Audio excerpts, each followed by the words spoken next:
PSC crowned പുതിയൊരു വീഡിയോയിലേക്ക് ഏവർക്കും സ്വാഗതം. ഇന്നത്തെ ക്ലാസ്സിൽ അസിസ്റ്റൻറ്റ് സെയിൽസ്മാന് വേണ്ടിയിട്ടുള്ളൊരു ക്ലാസ്സാണ് കേട്ടോ. കഴിഞ്ഞ കുറേ നാളുകളായി 200 ഡേ ചലഞ്ച് എന്ന രീതിയിൽ നമ്മൾ അസിസ്റ്റൻറ്റ് സെയിൽസ്മാന് വേണ്ടി സിലബസ് ബേസ്ഡ് ആയിട്ടുള്ള ക്ലാസ്സുകൾ എടുത്തു പോരുകയാണ്. അപ്പോൾ ഇതാണ് നമ്മുടെ ഏറ്റവും ലേറ്റസ്റ്റ് ആയിട്ടുള്ള സിലബസ്. ഈ സിലബസ് പ്രകാരമാണ് നമ്മളിപ്പോൾ ക്ലാസ്സുകൾ എടുത്തുകൊണ്ടിരിക്കുന്നത്. അതിൽ പൊതുവിജ്ഞാനം എന്ന ടോപ്പിക്കാണ് നമ്മൾ ഫസ്റ്റ് എടുത്തു തുടങ്ങിയത്. ഇപ്പോൾ നമ്മൾ എടുക്കുന്നത് ഏത് ടോപ്പിക്കാണ്? കൃത്യമായിട്ട് ഫോളോ ചെയ്യുന്നവർക്കറിയാം. ഏതാണ്? കേരളത്തിലെ ജില്ലകളാണ് ഇപ്പോൾ നമ്മൾ എടുത്തു വരുന്നത്. അപ്പോൾ ആദ്യമായിട്ടാണ് PSC കാണുന്ന യൂട്യൂബ് ചാനൽ കാണുന്നതെങ്കിൽ ഒന്ന് സബ്സ്ക്രൈബ് ചെയ്ത് സപ്പോർട്ട് ചെയ്യണം. ഒരു സബ്സ്ക്രൈബ് ചെയ്തിട്ടും അതുപോലെ ഒരു ലൈക്ക് അടിച്ചിട്ടും തുടർന്ന് വീഡിയോ കാണാനായിട്ട് ശ്രമിക്കുക. എല്ലാവരും ഒന്ന് സബ്സ്ക്രൈബ് ചെയ്തിട്ടൊന്ന് വീഡിയോ കാണണം കേട്ടോ. അപ്പോൾ കേരളത്തിലെ ജില്ലകളാണ് നമ്മളിപ്പോൾ പഠിച്ചുകൊണ്ടിരിക്കുന്നത്. അതിൽ തിരുവനന്തപുരം, കൊല്ലം, പത്തനംതിട്ട, ആലപ്പുഴ, കോട്ടയം, ഇടുക്കി ഇത്രയും ജില്ലകൾ നമ്മൾ ഓൾറെഡി പഠിച്ചു കഴിഞ്ഞു. ഇന്നത്തെ ക്ലാസ്സിൽ ഇടുക്കി കഴിഞ്ഞാൽ പിന്നെ ഏതാ? എറണാകുളമാണ് വരുന്നത്. അപ്പോൾ നമുക്ക് ഇന്നത്തെ ക്ലാസ്സിൽ എറണാകുളത്തെ മുഴുവൻ കാര്യങ്ങളും പഠിച്ചു പോകാം. അപ്പോൾ അസിസ്റ്റൻറ്റ് സെയിൽസ്മാന് വേണ്ടി ഒരു വാട്സപ്പ് ഗ്രൂപ്പുണ്ട്. ഗ്രൂപ്പിൻ്റെ ലിങ്ക് ഡിസ്ക്രിപ്ഷൻ ബോക്സിൽ കൊടുത്തിട്ടുണ്ട്. താല്പര്യമുള്ള എല്ലാ ഉദ്യോഗാർത്ഥികൾക്കും ജോയിൻ ചെയ്യാവുന്നതാണ്. അപ്പോൾ നമുക്ക് ഇന്ന് എറണാകുളം ജില്ലയെക്കുറിച്ച് വിശദമായിട്ട് തന്നെ നോക്കാം. അപ്പോൾ നമുക്ക് എറണാകുളം ജില്ലയെക്കുറിച്ച് പോയിൻ്റ് ബൈ പോയിൻ്റ് ആയിട്ട് മുഴുവൻ കാര്യങ്ങളും പഠിച്ചു പോകാം. എറണാകുളം ജില്ല നിലവിൽ വന്നത് 1958 ഏപ്രിൽ 1 തീയതിയാണ്. എന്നാണ് 1958 ഏപ്രിൽ 1 എറണാകുളം ജില്ല നിലവിൽ വന്നത്. 3068 ചതുരശ്ര കിലോമീറ്ററാണ് ഏകദേശ വിസ്തൃതി. ലോകസഭാ മണ്ഡലങ്ങൾ 1, നിയമസഭാ മണ്ഡലങ്ങൾ 14, താലൂക്കുകൾ 7. എറണാകുളം ജില്ലയുടെ ആസ്ഥാനം കാക്കനാടാണ്. എറണാകുളം ജില്ലയിലെ വാണിജ്യ തലസ്ഥാനം കൊച്ചിയാണ്. അപ്പോൾ 1958 ഏപ്രിൽ 1 തീയതി നിലവിൽ വന്നു. 3068 ചതുരശ്ര കിലോമീറ്ററാണ് ഏകദേശ വിസ്തൃതി. ലോകസഭാ മണ്ഡലങ്ങൾ 1, നിയമസഭാ മണ്ഡലങ്ങൾ 14 താലൂക്കുകൾ 7. എറണാകുളം ജില്ലയുടെ ആസ്ഥാനം കാക്കനാടാണ്. എറണാകുളം ജില്ലയിലെ വാണിജ്യ തലസ്ഥാനം കൊച്ചിയാണ്. ഇനി എന്തൊക്കെ പ്രത്യേകതകൾ ആണ് നമുക്ക് നോക്കാം.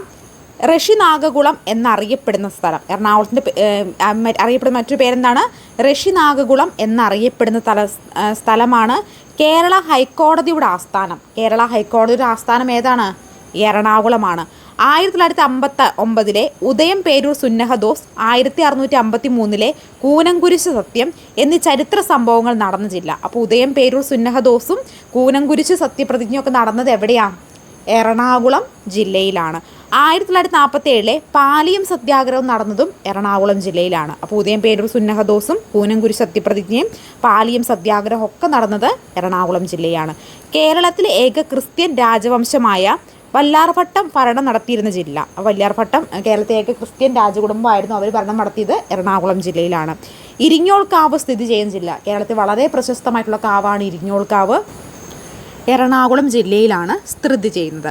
അപ്പോൾ ഋഷിനാഗകുളം എന്നറിയപ്പെടുന്ന സ്ഥലം, കേരള ഹൈക്കോടതിയുടെ ആസ്ഥാനം, ഉദയം പേരൂർ സുന്നഹദോസും കൂനംകുരി സത്യം, അതുപോലെ പാലിയം സത്യാഗ്രഹം ഒക്കെ നടന്നത് എറണാകുളം ജില്ലയിലാണ്. കേരളത്തിലെ ഏക ക്രിസ്ത്യൻ രാജവംശമായ വല്ലാർഭട്ടം ഭരണം നടത്തിയിരുന്നത് എറണാകുളം ജില്ലയിലാണ്. ഇരിങ്ങോൾക്കാവ് സ്ഥിതി ചെയ്യുന്നതും എറണാകുളം ജില്ലയിലാണ്. അതുപോലെ കോടനാട് ആന പരിശീലന കേന്ദ്രം സ്ഥിതി ചെയ്യുന്ന ജില്ല എറണാകുളമാണ്. ഏറ്റവും കൂടുതൽ മ്യൂസിയങ്ങളുള്ള ജില്ല. കേരളത്തിൽ ഏറ്റവും കൂടുതൽ മ്യൂസിയങ്ങളുള്ളത് എറണാകുളം ജില്ല. ഇടുക്കി ജില്ല നമ്മൾ പഠിച്ചപ്പോൾ പറഞ്ഞിരുന്നു ഏറ്റവും കൂടുതൽ ദേശീയോദ്യാനങ്ങളുള്ളത് ഇടുക്കി ജില്ലയിലാണ് അല്ലേ. അപ്പോൾ ഏറ്റവും കൂടുതൽ മ്യൂസിയം ഉള്ളത് എവിടെയാണ്? എറണാകുളം ജില്ലയിലാണ്. ഏറ്റവും കൂടുതൽ ചെറുകിട വ്യവസായ യൂണിറ്റുകളുള്ള ജില്ല. ഏറ്റവും കൂടുതൽ ചെറുകിട വ്യവസായ യൂണിറ്റുകളുള്ള ജില്ല ഏതാ? എറണാകുളമാണ്. ഏറ്റവും കൂടുതൽ വ്യവസായങ്ങളുള്ളത് ആലപ്പുഴയിലാണ്. നമ്മൾ ആലപ്പുഴ ജില്ല പഠിച്ചു വരുന്നു. ചെറുകിട വ്യവസായ യൂണിറ്റുകളുള്ളത് എവിടെയാണ്? എറണാകുളം ജില്ലയിലാണ്.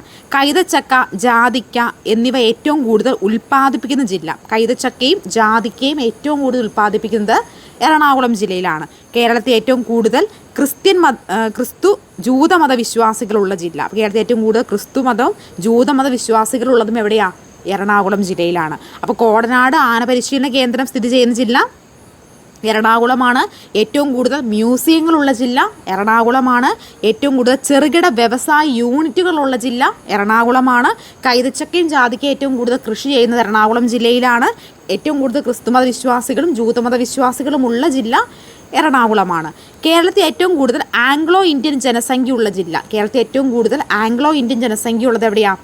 എറണാകുളം ജില്ലയിലാണ്. കേരളത്തിൽ വ്യവസായവൽക്കരണത്തിൻ്റെ കാര്യത്തിൽ ഒന്നാം സ്ഥാനത്തുള്ള ജില്ല. കേരളത്തിൽ വ്യവസായവൽക്കരണത്തിൻ്റെ കാര്യത്തിൽ ഒന്നാം സ്ഥാനത്തുള്ള ജില്ലയാണ്. കേരളത്തിൽ ഏറ്റവും കൂടുതൽ ദേശീയപാതകൾ കടന്നു പോകുന്ന ജില്ല. കേരളത്തിൽ ഏറ്റവും കൂടുതൽ ദേശീയപാതകൾ കടന്നു പോകുന്നത് എറണാകുളം ജില്ലയിലാണ്. കേരളത്തിൽ ഏറ്റവും കൂടുതൽ മുനിസിപ്പാലിറ്റികളുള്ള ജില്ല. കേരളത്തിൽ ഏറ്റവും കൂടുതൽ മുനിസിപ്പാലിറ്റികളുള്ളതും എവിടെയാണ്? എറണാകുളം ജില്ലയിലാണ്. ഏറ്റവും കൂടുതൽ നഗരവാസികളുള്ള ജില്ലയും എറണാകുളം ജില്ലയാണ്. അപ്പോൾ ഏറ്റവും കൂടുതൽ ആംഗ്ലോ ഇന്ത്യൻ ജനസംഖ്യയുള്ളത് എറണാകുളം ജില്ലയിലാണ്. കേരളത്തിൽ വ്യവസായവൽക്കരണത്തിൻ്റെ കാര്യത്തിൽ ഒന്നാം സ്ഥാനത്തുള്ള ജില്ല എറണാകുളമാണ്. കേരളത്തിൽ ഏറ്റവും കൂടുതൽ ദേശീയപാത കടന്നു പോകുന്നത് എറണാകുളം ജില്ലയിലൂടെയാണ്. കേരളത്തിൽ ഏറ്റവും കൂടുതൽ മുനിസിപ്പാലിറ്റികളുള്ളത് എറണാകുളം ജില്ലയിലാണ്. ഏറ്റവും കൂടുതൽ നഗരവാസികളുള്ള ജില്ലയും ഏത് തന്നെയാണ്? എറണാകുളം തന്നെയാണ്. ഇനി ഏറ്റവും കൂടുതൽ വിനോദസഞ്ചാരികൾ എത്തുന്ന ജില്ല. കേരളത്തിൽ ഏറ്റവും കൂടുതൽ വിനോദസഞ്ചാരികൾ എത്തുന്ന എവിടെയാണ്? എറണാകുളം ജില്ലയിലാണ്. സ്പീഡ് പോസ്റ്റ് സംവിധാനം നിലവിൽ വന്ന ആദ്യ ജില്ല 1986 സ്പീഡ് പോസ്റ്റ് സംവിധാനം നിലവിൽ വരുന്നത്. ഇത് ആദ്യം നിലവിൽ വന്നത് എവിടെയാണ്? എറണാകുളം ജില്ലയിലാണ്. 100% കുടുംബാസൂത്രണം നടപ്പിലാക്കിയ ആദ്യ ജില്ല. 100% കുടുംബാസൂത്രണം നടപ്പിലാക്കിയിട്ടുള്ള ആദ്യ ജില്ലയാണ്. 100% കുടുംബാസൂത്രണം നടപ്പിലാക്കിയ ആദ്യ ജില്ല. 100% കുടുംബാസൂത്രണം നടപ്പിലാക്കിയ ആദ്യ ജില്ല. ആദ്യമായി ഓഹരി വിപണി നിലവിൽ വന്ന ജില്ല. കേരളത്തിലെ ആദ്യ ഈ ഡിസ്ട്രിക്റ്റ് നിലവിൽ വന്നത് എറണാകുളം ജില്ലയിലാണ്. കേരളത്തിലെ ആദ്യ ഈ ഡിസ്ട്രിക്റ്റ് നിലവിൽ വന്ന എവിടെയാണ്? എറണാകുളം ജില്ലയിലാണ്. ആദ്യ ബജറ്റ് ജില്ല എന്നറിയപ്പെടുന്നത്, അതായത് സമ്പാദ്യ ജില്ല എന്നറിയപ്പെടുന്നതും ഏതാ? എറണാകുളം ജില്ലയാണ്. അപ്പോൾ ഏറ്റവും കൂടുതൽ സഞ്ചാരികൾ വരുന്ന ജില്ല എറണാകുളമാണ്. സ്പീഡ് പോസ്റ്റ് സംവിധാനം നിലവിൽ വരുന്ന ആദ്യ ജില്ല 1986 എറണാകുളം ജില്ലയാണ്. 100% കുടുംബാസൂത്രണം നടപ്പിലാക്കിയ ആദ്യ ജില്ല എറണാകുളം ജില്ലയാണ്. ആദ്യമായി ഓഹരി വിപണി നിലവിൽ വന്ന ജില്ല എറണാകുളം ജില്ലയാണ്. കേരളത്തിലെ ആദ്യ ഈ ഡിസ്ട്രിക്റ്റ് എന്നറിയപ്പെടുന്നത് എറണാകുളം ജില്ലയാണ്. ഇന്ത്യയിലെ ആദ്യ ബജറ്റ് സമ്പാദ്യ ജില്ല എന്നറിയപ്പെടുന്നതും എറണാകുളമാണ്. സമ്പൂർണ്ണ സാക്ഷരത കൈവരിച്ച ഇന്ത്യയിലെ ആദ്യ ജില്ല എറണാകുളമാണ്. 1990 ഫെബ്രുവരി 4 സമ്പൂർണ്ണ സാക്ഷരത ഇന്ത്യയിൽ കൈവരിച്ച ആദ്യ ജില്ലയായിട്ട് എറണാകുളം മാറുന്നത്. കേരളത്തിലെ ആദ്യ ഡീസൽ വൈദ്യുത നിലയം അതെവിടെയാണ്? ബ്രഹ്മപുരമാണ്. ഈ ബ്രഹ്മപുരം സ്ഥിതി ചെയ്യുന്നത് എറണാകുളം ജില്ലയിലാണ്. ഇന്ത്യയിലെ ആദ്യ റബ്ബർ പാർക്ക് അത് ഐരാപുരമാണ്. ഐരാപുരം സ്ഥിതി ചെയ്യുന്നതും എറണാകുളം ജില്ലയിലാണ്. ഇന്ത്യയിൽ ആദ്യമായി ഇലക്ട്രോണിക് വോട്ടിംഗ് യന്ത്രം ഉപയോഗിച്ച മണ്ഡലം വടക്കൻ പറവൂരാണ്. ഇന്ത്യയിൽ ആദ്യമായി ഇലക്ട്രോണിക് വോട്ടിംഗ് യന്ത്രം ഉപയോഗിച്ച സ്ഥലം ഏതാണ്? വടക്കൻ പറവൂരാണ്. 1982 ഈ വടക്കൻ പറവൂർ ഇന്ത്യയിൽ ആദ്യമായിട്ട് ഇലക്ട്രിക് വോട്ടിംഗ് യന്ത്രം ഉപയോഗിക്കുന്ന മണ്ഡലമായിട്ട് മാറുന്നത്. അപ്പോൾ സമ്പൂർണ്ണ സാക്ഷരത കൈവരിച്ച ഇന്ത്യയിൽ ആദ്യ ജില്ല 1990 ഫെബ്രുവരി 4 സമ്പൂർണ്ണ സാക്ഷരത കൈവരിച്ച ആദ്യ ജില്ലയായിട്ട് എറണാകുളം മാറി. കേരളത്തിലെ ആദ്യ ഡീസൽ വൈദ്യുത നിലയം സ്ഥിതി ചെയ്യുന്ന ബ്രഹ്മപുരത്താണ്. അതുപോലെ ഇന്ത്യയിലെ ആദ്യ റബ്ബർ പാർക്ക് അത് ഐരാപുരമാണ്. ഇന്ത്യയിൽ ആദ്യമായി ഇലക്ട്രിക് വോട്ടിംഗ് യന്ത്രം ഉപയോഗിച്ച മണ്ഡലം വടക്കൻ പറവൂര് 1982 അതും എറണാകുളം ജില്ലയിലാണ്. ഇനി നമുക്ക് എറണാകുളം ജില്ലയിൽ പഠിക്കുമ്പോൾ പഠിക്കാൻ ഒഴിച്ചു നിർത്താത്ത സ്ഥലമാണല്ലോ കൊച്ചി എന്ന് പറയുന്നത്. അപ്പോൾ കൊച്ചിയെക്കുറിച്ച് നോക്കാം. പെരുമ്പടപ്പ് സ്വരൂപം എന്നറിയപ്പെടുന്ന സ്ഥലം. അപ്പോൾ പെരുമ്പടപ്പ് സ്വരൂപം എന്നറിയപ്പെടുന്ന സ്ഥലമാണേത്? കൊച്ചി. ഗോശ്രീ, മാടഭൂമി എന്നീ പേരുകളിൽ അറിയപ്പെടുന്ന സ്ഥലം. ഗോശ്രീയും മാടഭൂമി എന്ന പേരുകളിൽ അറിയപ്പെടുന്ന സ്ഥലമാണ് കൊച്ചി. കേരളത്തിൻ്റെ വാണിജ്യ തലസ്ഥാനം എന്നൊരു പ്രത്യേകത കൂടി എന്തിനുണ്ട്? കൊച്ചിക്കുണ്ട്. പോർച്ചുഗീസുകാരുടെ ഇന്ത്യയിലെ ആദ്യ തലസ്ഥാനമാണ്. ഇന്ത്യയിലെ ആദ്യത്തെ വാട്ടർ മെട്രോ നിലവിൽ വന്ന കേരളത്തിലെ ആദ്യ FM സ്റ്റേഷൻ നിലവിൽ വന്നത് കൊച്ചിയിലാണ്. കേരളത്തിൽ ആദ്യമായി സമുദ്രശാസ്ത്ര കോൺഗ്രസിന് വേദിയായ നഗരം കൊച്ചിയാണ്. അപ്പോൾ പെരുമ്പടപ്പ് സ്വരൂപം എന്നറിയപ്പെടുന്ന നഗരം ഏതാണ്? കൊച്ചിയാണ്. ഗോശ്രീ, മാടഭൂമി എന്നീ പേരുകളിൽ അറിയപ്പെടുന്ന സ്ഥലവും കൊച്ചിയാണ്. കേരളത്തിൻ്റെ വാണിജ്യ തലസ്ഥാനം കൊച്ചിയാണ്. പോർച്ചുഗീസുകാരുടെ ഇന്ത്യയിലെ ആദ്യ തലസ്ഥാനം കൊച്ചിയാണ്. ഇന്ത്യയിലെ ആദ്യത്തെ വാട്ടർ മെട്രോ നിലവിൽ വന്നത് കൊച്ചിയിലാണ്. കേരളത്തിലെ ആദ്യ FM സ്റ്റേഷൻ നിലവിൽ വന്നത് കൊച്ചിയിലാണ്. കേരളത്തിൽ ആദ്യമായി സമുദ്രശാസ്ത്ര കോൺഗ്രസിന് വേദിയായ നഗരവും കൊച്ചി തന്നെയാണ്. കേരളത്തിലെ മിൽക്ക് ATM നിലവിൽ വന്ന സ്ഥലം. കേരളത്തിലെ മിൽക്ക് ATM നിലവിൽ വന്നത് കൊച്ചിയിലാണ്. കേരളത്തിലെ ആദ്യ മൾട്ടിപ്ലെക്സ് നിലവിൽ വന്ന സ്ഥലം ലുലു മാളാണ് കേട്ടോ. കേരളത്തിലെ ആദ്യ മൾട്ടിപ്ലെക്സ് നിലവിൽ വന്നത് ലുലു മാളാണ്. കേരളത്തിലെ ആദ്യ മത്സ്യ ആശുപത്രി നിലവിൽ വന്നത് എവിടെയാണ്? നമ്മുടെ കൊച്ചിയിലാണ്, അതായത് എറണാകുളത്താണ്. അതുപോലെ തന്നെ INS Garuda, INS Venduruthy, INS ദ്രോണാചാരി എന്നീ നാവിക താവളങ്ങൾ സ്ഥിതി ചെയ്യുന്ന സ്ഥലം കൊച്ചിയാണ്. സതേൺ നേവൽ കമാൻഡിൻ്റെ ആസ്ഥാനം കൊച്ചിയാണ്. എയർ ഇന്ത്യ എക്സ്പ്രസിൻ്റെ ആസ്ഥാനം എവിടെ തന്നെയാണ്? കൊച്ചി തന്നെയാണ്. അപ്പോൾ കേരളത്തിൽ ആദ്യമായി മിൽക്ക് ATM നിലവിൽ വന്നത് കൊച്ചിയാണ്. കേരളത്തിൽ ആദ്യത്തെ മൾട്ടിഫ്ലെക്സ് നിലവിൽ വന്ന സ്ഥലം ലുലു മോളാണ്. കേരളത്തിലെ ആദ്യ മത്സ്യ ആശുപത്രി എറണാകുളം ജില്ലയിലാണ്. INS Garuda, INS Venduruthy, INS ദ്രോണാചാരി എന്നീ നാവിക താവളങ്ങൾ സ്ഥിതി ചെയ്യുന്ന സ്ഥലം എറണാകുളമാണ്. സതേൺ നേവൽ കമാൻഡിൻ്റെ ആസ്ഥാനം അതുപോലെ എയർ ഇന്ത്യ എക്സ്പ്രസിൻ്റെ ഒക്കെ ആസ്ഥാനമാണ് നമ്മുടെ എറണാകുളം. ഇനി എയർ ഇന്ത്യ എക്സ്പ്രസിൻ്റെ ആസ്ഥാനം ജവഹർലാൽ നെഹ്റു അന്താരാഷ്ട്ര സ്റ്റേഡിയം സ്ഥിതി ചെയ്യുന്ന സ്ഥലം. ജവഹർലാൽ നെഹ്റു അന്താരാഷ്ട്ര സ്റ്റേഡിയം എവിടെ സ്ഥിതി ചെയ്യുന്നത്? എറണാകുളത്താണ്. കേരളത്തിലെ ഏക കയറ്റുമതി സംസ്കരണ മേഖല കൊങ്കണി ഭാഷാ ഭവൻ സ്ഥിതി ചെയ്യുന്ന സ്ഥലം കേരളത്തിൽ ഇൻ്റർനെറ്റ് ഗേറ്റ് വേ എന്നൊക്കെ അറിയപ്പെടുന്നത് എവിടെയാണ്? ഇതൊക്കെ അറിയപ്പെടുന്നത് നമ്മുടെ എറണാകുളം ജില്ലയാണ് കേട്ടോ. അപ്പോൾ എയർ ഇന്ത്യ എക്സ്പ്രസിൻ്റെ ആസ്ഥാനം ജവഹർലാൽ നെഹ്റു അന്താരാഷ്ട്ര സ്റ്റേഡിയം സ്ഥിതി ചെയ്യുന്ന സ്ഥലം കേരളത്തിലെ ഏക കയറ്റുമതി സംസ്കരണ മേഖല കൊങ്കണി ഭാഷാ ഭവൻ സ്ഥിതി ചെയ്യുന്ന സ്ഥലം കേരളത്തിലെ ഇൻ്റർനെറ്റ് ഗേറ്റ് വേ. ഇനി കേരളത്തിലെ ആദ്യ science school Vikram Sarabhai science school കൊച്ചിയാണ് കേട്ടോ. കേരളത്തിലെ ആദ്യത്തെ സയൻസ് സ്കൂൾ ഏതാണ്? വിക്രം സാരാഭായ് സ്കൂള് കൊച്ചി. കേരളത്തിലെ ഏക stock exchange Cochin stock exchange ആണ് കേട്ടോ. 1978 നിലവിൽ വന്നത്. അപ്പോൾ കേരളത്തിലെ ഏക stock exchange Cochin stock exchange ആണ്. ഇന്ത്യയിൽ ആദ്യം ഒഴുകുന്ന ATM സ്ഥാപിച്ചത് സ്റ്റേറ്റ് ബാങ്ക് ഓഫ് ഇന്ത്യ, അത് കൊച്ചിയിലാണ്. ഇന്ത്യയിൽ ആദ്യ ട്രാൻസ്ജെൻഡർ സ്കൂള് സഹജ് ഇൻ്റർനാഷണൽ, അതും കൊച്ചിയിലാണ്. ഇന്ത്യയിലെ 8ാമത്തെ മെട്രോ ആണ് Kochi metro. 2017 June 17 Kochi metro നിലവിൽ വരുന്നത്. കേരളത്തിലെ ഏക മേജർ തുറമുഖം കൊച്ചി തുറമുഖമാണ്. അപ്പോൾ കേരളത്തിലെ ആദ്യ സയൻസ് സ്കൂൾ എവിടെ സ്ഥിതി ചെയ്യുന്നത്? വിക്രം സാരാഭായ് സയൻസ് സ്കൂള് കൊച്ചിയിലാണ്. കേരളത്തിലെ ഏക സ്റ്റോക്ക് എക്സ്ചേഞ്ചും കൊച്ചി സ്റ്റോക്ക് എക്സ്ചേഞ്ച് ആണ്. 1978 നിലവിൽ വന്ന. ഇന്ത്യയിൽ ആദ്യം ഒഴുകുന്ന ATM സ്ഥാപിച്ചതും സ്റ്റേറ്റ് ബാങ്ക് ഓഫ് ഇന്ത്യ കൊച്ചിയിലാണ്. ഇന്ത്യയിൽ ആദ്യ ട്രാൻസ്ജെൻഡർ സ്കൂള് സഹജ് ഇൻ്റർനാഷണൽ ആണ്, അത് സ്ഥിതി ചെയ്യുന്നതും കൊച്ചിയിലാണ്. ഇന്ത്യയിലെ 8ാമത്തെ മെട്രോ കൊച്ചി മെട്രോയാണ്. 2017 ജൂൺ 17 നിലവിൽ വന്ന കൊച്ചി മെട്രോ. കേരളത്തിലെ ഏക മേജർ തുറമുഖം അതേതാ? കൊച്ചി തുറമുഖമാണ്. ഇനി കൊച്ചിയിലെ മാർത്താണ്ഡവർമ്മ ആരാ? ശക്തൻ തമ്പുരാനാണ് കൊച്ചിയിലെ മാർത്താണ്ഡവർമ്മ എന്ന് അറിയപ്പെടുന്നത്. കൊച്ചി രാജവംശത്തിൻ്റെ തലസ്ഥാനം ഏതാ? തൃപ്പൂണിത്തുറയാണ്. കൊച്ചി രാജവംശത്തിൻ്റെ തലസ്ഥാനം തൃപ്പൂണിത്തുറയാണ്. കേരളത്തിലെ ഏറ്റവും വലിയ മുനിസിപ്പാലിറ്റിയാണ് ഏത്? തൃപ്പൂണിത്തുറ. അതെവിടെയാണ്? എറണാകുളം ജില്ലയിലാണ്. കേരളത്തിലെ ഏറ്റവും വലിയ പുരാവസ്തു മ്യൂസിയം തൃപ്പൂണിത്തുറ ഹിൽ പാലസ് ആണ് കേട്ടോ. കേരളത്തിലെ ഏറ്റവും വലിയ പുരാവസ്തു മ്യൂസിയം ഏതാ? തൃപ്പൂണിത്തുറ ഹിൽ പാലസ് ആണ്. കേരളത്തിലെ ആദ്യ ഹെറിറ്റേജ് മ്യൂസിയം കൂടിയാണ് തൃപ്പൂണിത്തുറ ഹിൽ പാലസ്. കേരളത്തിലെ ആദ്യ ഹെറിറ്റേജ് മ്യൂസിയം കൂടിയാണ്. കേരളത്തിലെ ആദ്യ മുലപ്പാൽ ബാങ്ക് പ്രവർത്തനം ആരംഭിക്കുന്നത് എറണാകുളം ജനറൽ ആശുപത്രിയിലാണ്. കേരളത്തിലെ ആദ്യ മുലപ്പാൽ ബാങ്ക് പ്രവർത്തനം ആരംഭിക്കുന്നത് എവിടെയാണ്? എറണാകുളം ജനറൽ ആശുപത്രി. ആസ്ഥാനം എവിടെയാണ്? കളമശ്ശേരിയാണ് കേട്ടോ. അപ്പോൾ കൊച്ചിയിലെ മാർത്താണ്ഡവർമ്മ എന്നറിയപ്പെടുന്നത് ശക്തൻ തമ്പുരാനാണ്. കൊച്ചി രാജവംശത്തിൻ്റെ തലസ്ഥാനം തൃപ്പൂണിത്തുറയാണ്. കേരളത്തിലെ ഏറ്റവും വലിയ മുനിസിപ്പാലിറ്റി തൃപ്പൂണിത്തുറയിലാണ്. കേരളത്തിലെ ഏറ്റവും വലിയ പുരാവസ്തു മ്യൂസിയം തൃപ്പൂണിത്തുറ ഹിൽ പാലസ് ആണ്. കേരളത്തിലെ ആദ്യ heritage museum Tripunithura hill palace തന്നെയാണ്. കേരളത്തിലെ ആദ്യത്തെ മുലപ്പാൽ ബാങ്ക് പ്രവർത്തനം ആരംഭിക്കുന്നത് എറണാകുളം ജനറൽ ആശുപത്രിയിലാണ്. ക്യുസാറ്റ് എന്നിവയുടെ ആസ്ഥാനം കളമശ്ശേരിയാണ്. ഇനി ഇന്ത്യയിൽ ആദ്യ സഹകരണ വിമാനത്താവളം സ്ഥിതി ചെയ്യുന്ന സ്ഥലം എവിടെയാണ്? എറണാകുളം ജില്ലയിലെ നെടുമ്പാശ്ശേരിയാണ്. ഇന്ത്യയിലെ ആദ്യ സഹകരണ വിമാനത്താവളം എവിടെ സ്ഥിതി ചെയ്യുന്നത്? നെടുമ്പാശ്ശേരിയാണ്. പൂർണ്ണമായും സോളാർ എനർജി പ്രവർത്തിക്കുന്ന ആദ്യ വിമാനത്താവളമാണ് ഇത്? Kochi international airport. അത് നെടുമ്പാശ്ശേരിയിലാണ് സ്ഥിതി ചെയ്യുന്നത്. കേരളത്തിലെ ആദ്യ ബാലസൗഹൃദ പഞ്ചായത്തും നെടുമ്പാശ്ശേരിയാണ്. കേരളത്തെ ആദ്യത്തെ മാതൃക മത്സ്യബന്ധന ഗ്രാമം അല്ലെങ്കിൽ ആദ്യ ടൂറിസ്റ്റ് ഗ്രാമമൊക്കെ എന്നറിയപ്പെടുന്നത് കുമ്പളങ്ങിയാണ്.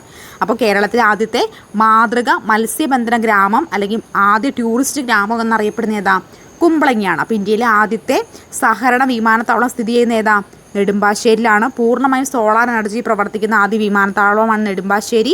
കേരളത്തിലെ ആദ്യ ബാലസൗഹൃദ പഞ്ചായത്ത് നെടുമ്പാശ്ശേരിയാണ്. കേരളത്തിലെ ആദ്യത്തെ മാതൃക മത്സ്യബന്ധന ഗ്രാമം അല്ലെങ്കിൽ ആദ്യ ടൂറിസ്റ്റ് ഗ്രാമമൊക്കെ ഏതാ? കുമ്പളങ്ങിയാണ്. ഇന്ത്യയിലെ ആദ്യത്തെ സ്റ്റാർട്ടപ്പ് വില്ലേജാണ് കളമശ്ശേരി. ഇന്ത്യയിലെ ഏറ്റവും പഴക്കമുള്ള ജൂതപ്പള്ളി മട്ടാഞ്ചേരിയാണ്. 1567 ഈ പള്ളി നിലവിൽ വരുന്നത്. അപ്പോൾ ഇന്ത്യയിലെ ഏറ്റവും വലിയ പഴക്കമുള്ള ജൂതപ്പള്ളി ഏതാ? മട്ടാഞ്ചേരിയാണ്. കേരളത്തിൻ്റെ ആദ്യ ടൂറിസ്റ്റ് പോലീസ് സ്റ്റേഷൻ, കേരളത്തിൻ്റെ ആദ്യത്തെ ടൂറിസ്റ്റ് പോലീസ് സ്റ്റേഷനാണ് മട്ടാഞ്ചേരി. കേരളീയ മാതൃകയിൽ യൂറോപ്യൻ നിർമ്മിച്ച ആദ്യ കൊട്ടാരം, കേരളീയ മാതൃകയിൽ യൂറോപ്യന്മാർ നിർമ്മിച്ച ആദ്യ കൊട്ടാരം മട്ടാഞ്ചേരി ഡച്ച് കൊട്ടാരമാണ്. ഏതാണ്? മട്ടാഞ്ചേരി ഡച്ച് കൊട്ടാരമാണ്. കേരളത്തിൽ ആദ്യ ഇംഗ്ലീഷ് മീഡിയം സ്കൂളായ മട്ടാഞ്ചേരി ഇംഗ്ലീഷ് മീഡിയം സ്കൂൾ സ്ഥാപിച്ച വ്യക്തി ജെ ഡൗസൺ ആണ് കേട്ടോ. കേരളത്തിൽ ആദ്യ ഇംഗ്ലീഷ് മീഡിയം സ്കൂളായ മട്ടാഞ്ചേരി ഇംഗ്ലീഷ് മീഡിയം സ്കൂൾ സ്ഥാപിച്ചത് ആരാണ്? ജെ ഡൗസൺ ആണ്. 1818. വ്യവസായങ്ങളുടെ നഗരം എന്നറിയപ്പെടുന്നത് എറണാകുളം ജില്ലയിലെ ആലുവയാണ്. വ്യവസായങ്ങളുടെ നഗരം ഏതാണ്? ആലുവയാണ്. അപ്പോൾ ഇന്ത്യയിലെ ആദ്യ സ്മാർട്ട് വില്ലേജ് കളമശ്ശേരി, ഇന്ത്യയിലെ ഏറ്റവും പഴക്കമുള്ള ജൂതപ്പള്ളി മട്ടാഞ്ചേരി, കേരളത്തിൻ്റെ ആദ്യ ടൂറിസം പോലീസ് സ്റ്റേഷൻ മട്ടാഞ്ചേരി, കേരളീയ മാതൃകയിൽ യൂറോപ്പിൽ നിർമ്മിച്ച ആദ്യ കൊട്ടാരം മട്ടാഞ്ചേരി ഡച്ച് കൊട്ടാരം, കേരളത്തിലെ ആദ്യ English school Mattancherry English medium school സ്ഥാപിച്ച വ്യക്തി ജെ ഡൗസൺ, വ്യവസായങ്ങളുടെ നഗരം ആലുവ. ഇനി ഫെർട്ടിലൈസേഴ്സ് ആൻഡ് കെമിക്കൽ ട്രാവൻകൂർ സ്ഥിതി ചെയ്യുന്ന സ്ഥലം ആലുവയിലാണ് കേട്ടോ. അപ്പോൾ ഫെർട്ടിലൈസേഴ്സ് ആൻഡ് കെമിക്കൽ ട്രാവൻകൂർ സ്ഥിതി ചെയ്യുന്ന എവിടെയാണ്? ആലുവയിലാണ്. കേരള ചരിത്ര മ്യൂസിയം സ്ഥിതി ചെയ്യുന്ന സ്ഥലം ഇടപ്പള്ളിയാണ്. കേരള ചരിത്ര മ്യൂസിയം എവിടെ സ്ഥിതി ചെയ്യുന്നത്? ഇടപ്പള്ളിയിലാണ്. റിപ്പോളിൻ എന്നറിയപ്പെടുന്ന പ്രദേശം ഇടപ്പള്ളിയാണ് കേട്ടോ. റിപ്പോളിൻ എന്നറിയപ്പെടുന്ന പ്രദേശം ഇടപ്പള്ളിയാണ്. അപ്പോൾ ഫെർട്ടിലൈസേഴ്സ് ആൻഡ് കെമിക്കൽ ട്രാവൻകൂർ സ്ഥിതി ചെയ്യുന്നത് ആലുവയാണ്. കേരള ചരിത്ര മ്യൂസിയം സ്ഥിതി ചെയ്യുന്ന സ്ഥലം ഇടപ്പള്ളിയാണ്. റിപ്പോളിൻ എന്നറിയപ്പെടുന്ന പ്രദേശം ഏതാ? ഇടപ്പള്ളിയാണ്. ഇനി കേരളത്തിലെ ആദ്യ സ്പെഷ്യൽ ഇക്കണോമിക് സോൺ നിലവിൽ വന്ന സ്ഥലം, കേരളത്തിലെ ആദ്യ സ്പെഷ്യൽ ഇക്കണോമിക് സോൺ നിലവിൽ വന്നത് കാക്കനാടാണ്. ഇന്ത്യയിൽ ആദ്യമായി അന്താരാഷ്ട്ര വനിതാ വ്യാപാര കേന്ദ്രം നിലവിൽ വന്നത് അങ്കമാലിയാണ്. അപ്പോൾ ഇന്ത്യയിൽ ആദ്യമായി അന്താരാഷ്ട്ര വനിതാ വ്യാപാര കേന്ദ്രം നിലവിൽ വന്ന എവിടെയാണ്? എറണാകുളം ജില്ലയിലെ അങ്കമാലിയാണ്. കേരള ബാംബു കോർപ്പറേഷൻ്റെ ആസ്ഥാനം അങ്കമാലിയാണ്. കേരളത്തിലെ ആദ്യ ബാലസൗഹൃദ പോലീസ് സ്റ്റേഷൻ കടവന്ത്രയാണ്. എറണാകുളം കടവന്ത്ര. അപ്പോൾ കേരളത്തിലെ ആദ്യ ബാലസൗഹൃദ പോലീസ് സ്റ്റേഷൻ ഏതാണ്? എറണാകുളം ജില്ലയിലെ കടവന്ത്രയാണ്. കേരളത്തിലെ ഫർണിച്ചർ ഗ്രാമം എവിടെയാണ്? നെല്ലിക്കുഴിയാണ് കേരളത്തിൻ്റെ ഫർണിച്ചർ ഗ്രാമം എന്നറിയപ്പെടുന്നത്. നിങ്ങൾ നെല്ലിക്കുഴിയിൽ വന്നിട്ടുണ്ടെങ്കിൽ മനസ്സിലാവും, നമ്മൾ ഫുൾ റൈറ്റ് സൈഡിലും ലെഫ്റ്റ് സൈഡിലും ഒക്കെ മുഴുവൻ ഈ ഫർണിച്ചർ കടയാണ്. എവിടെ നോക്കിയാലും നെല്ലിക്കുഴിയിൽ ഫർണിച്ചർ കട മാത്രമേ കാണാൻ സാധിക്കുള്ളൂ. അതൊരു ഫർണിച്ചർ കട തൊട്ടടുത്ത് ചേർന്ന് ഇരു സൈഡിലും, റോഡിൻ്റെ ഇരു സൈഡിലും ഒരു പ്രദേശം മുഴുവൻ ഫർണിച്ചർ കടയാണ്. നിങ്ങൾക്കത് അവിടെ ഒന്ന് കണ്ടവർക്ക് അറിയാം അതിൻ്റെ ഒരു വിസ്മയം. നമ്മൾ വിചാരിക്കും ഇത്രമാത്രം ഫർണിച്ചർ ഇവിടെ എങ്ങനെ വിറ്റ് പോകുന്നു, അത്രമാത്രം. ഒരു കട തൊട്ടടുത്ത് നമ്മൾ ഈ ടൗണിൽ ചെല്ലുമ്പോൾ അടുത്തടുത്ത് കടകൾ കണ്ടിട്ടില്ലേ, ഇതുപോലെ റോഡിൻ്റെ രണ്ട് സൈഡ് നിറച്ച് ഫർണിച്ചർ കടയാണ്. അപ്പോൾ കേരളത്തിൻ്റെ ഫർണിച്ചർ ഗ്രാമം എന്നാണ് എറണാകുളം ജില്ലയിലെ നെല്ലിക്കുഴി അറിയപ്പെടുന്നത്. കേരളത്തിലെ പൈനാപ്പിൾ നഗരം എന്നറിയപ്പെടുന്നതോ? അത് എറണാകുളം ജില്ലയിലെ വാഴക്കുളമാണ്. ഈ ഫർണിച്ചറിൻ്റെ കാര്യം പറഞ്ഞ പോലെ തന്നെയാണ് വാഴക്കുളത്ത് എന്ന പൈനാപ്പിൾ കയറ്റുമതി ചെയ്യുന്നതും ഇറക്കുമതി ചെയ്യുന്നതും സൈഡിൽ കൂട്ടിയിട്ടേക്കുന്നതും മാത്രമേ കാണാൻ സാധിക്കുള്ളൂ. പൈനാപ്പിൾ സുഗന്ധമാണ് വാഴക്കുളം എന്ന് പറയുന്നത്. അപ്പോൾ കേരളത്തിലെ പൈനാപ്പിൾ നഗരം എന്ന് പറയുന്നത് വാഴക്കുളമാണ്. കേരളത്തിലെ ആദ്യ ഹരിത ഗ്രാമം തുരുത്തിക്കരയാണ്. കേരളത്തിലെ ആദ്യ ഹരിത ഗ്രാമം എന്ന് പറയുന്നത് എവിടെ? തുരുത്തിക്കരയാണ്. ഹൈറേഞ്ചിൻ്റെ കവാടം ഞങ്ങളുടെ നാടായിട്ടുള്ള കോതമംഗലം, എൻ്റെ നാടാണ് കേട്ടോ കോതമംഗലം. ഹൈറേഞ്ചിൻ്റെ കവാടം കോതമംഗലമാണ്. അപ്പോൾ കേരളത്തിലെ ആദ്യ സ്പെഷ്യൽ ഇക്കണോമിക് സോൺ നിലവിൽ വന്ന സ്ഥലം കാക്കനാടാണ്. ഇന്ത്യയിൽ ആദ്യമായി അന്താരാഷ്ട്ര വനിതാ വ്യാപാര കേന്ദ്രം നിലവിൽ വരുന്നത് അങ്കമാലിയിലാണ്. കേരള ബാംബു കോർപ്പറേഷൻ്റെ ആസ്ഥാനം അങ്കമാലിയാണ്. കേരളത്തിലെ ആദ്യ ബാലസൗഹൃദ പോലീസ് സ്റ്റേഷൻ എറണാകുളം ജില്ലയിലെ കടവന്ത്രയാണ്. കേരളത്തിലെ ഫർണിച്ചർ ഗ്രാമം എന്നറിയപ്പെടുന്ന എറണാകുളം ജില്ലയിലെ നെല്ലിക്കുഴിയാണ്. കേരളത്തിലെ പൈനാപ്പിൾ നഗരം എന്നറിയപ്പെടുന്ന വാഴക്കുളമാണ്. കേരളത്തിലെ ആദ്യ ഹരിത ഗ്രാമം തുരുത്തിക്കരയാണ്. ഹൈറേഞ്ചിൻ്റെ കവാടം ഏതാ? കോതമംഗലം. ഇനി എറണാകുളം ജില്ലയിലെ പ്രധാനപ്പെട്ട സ്ഥാപനങ്ങൾ നോക്കാം. കേരള ഹൈക്കോടതി സ്ഥിതി ചെയ്യുന്നത് എവിടെയാണ്? എറണാകുളത്താണ്. നാളികേര വികസന board, Kerala state civil supplies corporation, Brahmapuram diesel power station, Kerala Kala academy, central institute of fisheries technology, spices board, central marine fisheries research institute, പുൽത്തൈല ഗവേഷണ കേന്ദ്രം, international container transship terminal, Kerala judicial academy, info park. ഇതൊക്കെ എവിടെ സ്ഥിതി ചെയ്യുന്നത്? ഇതൊക്കെ നമ്മുടെ എറണാകുളം ജില്ലയിൽ സ്ഥിതി ചെയ്യുന്ന പ്രധാനപ്പെട്ട സ്ഥാപനങ്ങളാണ് കേട്ടോ. ഇതൊക്കെയാണ് കേരള ഹൈക്കോടതി, നാളികേര വികസന board, Kerala state civil supplies corporation, Brahmapuram diesel power station, Kerala Kala academy, central institute of fisheries technology, spices board, central marine fisheries research institute, പുൽത്തൈല ഗവേഷണ കേന്ദ്രം, international container transship terminal, Kerala judicial academy, info park. ഈ പറയുന്ന എല്ലാ സാധനങ്ങളും സ്ഥിതി ചെയ്യുന്നതിൻ്റെ ആസ്ഥാനം എവിടെയാണ്? എറണാകുളം ജില്ലയാണ്. അതുപോലെ തന്നെ എറണാകുളം ജില്ലയിലെ നവോദയ വിദ്യാലയം സ്ഥിതി ചെയ്യുന്നത് നേര്യമംഗലത്താണ് കേട്ടോ. എറണാകുളം ജില്ലയുടെ നവോദയ വിദ്യാലയം സ്ഥിതി ചെയ്യുന്നത് എറണാകുളത്തെ എവിടെയാണ്? നേര്യമംഗലത്താണെന്ന് കൂടി ഒന്ന് ഓർത്തിരിക്കുക. അപ്പോൾ നമുക്ക് എറണാകുളം ജില്ലയിലെ കുറച്ച് പ്രധാനപ്പെട്ട കാര്യങ്ങൾ കൂടി നോക്കാം. ഒന്ന് നദികളാണ്. അപ്പോൾ എറണാകുളം ജില്ലയിൽ പ്രധാനപ്പെട്ട നദികൾ ഏതൊക്കെയാണ്? 2 നദികളാണ് പ്രധാനമായിട്ടും എറണാകുളം ജില്ലയിലൂടെ ഒഴുകുന്നത്. അത് ഏതൊക്കെയാണ്? ഒന്ന് എല്ലാവർക്കും അറിയാലോ, കേരളത്തിലെ ഏറ്റവും വലിയ നദിയായിട്ടുള്ള പെരിയാറാണ് ഒരു നദി. ഒന്ന് പെരിയാറാണ്. അപ്പോൾ 2 നദികളാണ് ഈ ഒരു എറണാകുളം ജില്ലയിലൂടെ ഒഴുകുന്നത്. അത് ഒന്ന് ഏതാണ്? ഒന്ന് പെരിയാറാണ്, പെരിയാർ. 2 മൂവാറ്റുപുഴയാണ്. ഒന്ന് പെരിയാറും മറ്റൊന്ന് മൂവാറ്റുപുഴയുമാണ് നമ്മുടെ എറണാകുളം ജില്ലയിലൂടെ ഒഴുകുന്ന 2 നദികൾ. ഇനി എറണാകുളം ജില്ലയിലെ 2 പ്രധാനപ്പെട്ട പക്ഷി സങ്കേതങ്ങൾ, 2 പക്ഷി സങ്കേതങ്ങളെ നോക്കാം. ഏതൊക്കെയാണത്? ഒന്ന് തട്ടേക്കാടാണ്, മറ്റൊന്ന് മംഗളവനം. 2 പക്ഷി സങ്കേതങ്ങളിൽ ഒന്ന് തട്ടേക്കാടും മറ്റൊന്ന് മംഗളവനവുമാണ്. ഇനി വിനോദസഞ്ചാര കേന്ദ്രങ്ങൾ അതൊക്കെയാണ് Tripunithura hill palace, Bolgatty palace, Vypin കോട്ട, ഇടപ്പള്ളി ചരിത്ര മ്യൂസിയം, മട്ടാഞ്ചേരി ജൂതപ്പള്ളി, അതുപോലെ തന്നെ ഏതാണ്? ഹിൽ പാലസ്, മാമലക്കണ്ട് എന്നിവയൊക്കെയാണ് വിനോദസഞ്ചാര കേന്ദ്രങ്ങളായിട്ട് എറണാകുളം ജില്ലയിലുള്ളത്. നെക്സ്റ്റ് വൺ അണക്കെട്ടുകളാണ്. 2 അണക്കെട്ടാണ് എറണാകുളം ജില്ലയിലുള്ളത്. ഒന്ന് ഭൂതത്താൻകെട്ടും മറ്റൊന്ന് ഇടമലയാറും. ഒന്ന് ഭൂതത്താൻകെട്ടും മറ്റൊന്ന് ഇടമലയാർ. അങ്ങനെ 2 പ്രധാനപ്പെട്ട അണക്കെട്ടുകളും എറണാകുളം ജില്ലയിലുണ്ട്. പ്രധാനപ്പെട്ട നദികൾ പെരിയാർ, മൂവാറ്റുപുഴ. ആൻഡ് പക്ഷി സങ്കേതങ്ങൾ തട്ടേക്കാട്, മംഗളവനം. വിനോദസഞ്ചാര കേന്ദ്രങ്ങൾ തൃപ്പൂണിത്തുറ ഹിൽ പാലസും പിന്നെ ബോൾഗാട്ടി പാലസ്, വൈപ്പിൻകോട്ട, ഇടപ്പള്ളി ചരിത്ര മ്യൂസിയം, മട്ടാഞ്ചേരി ജൂതപ്പള്ളി, പിന്നെന്താണ്?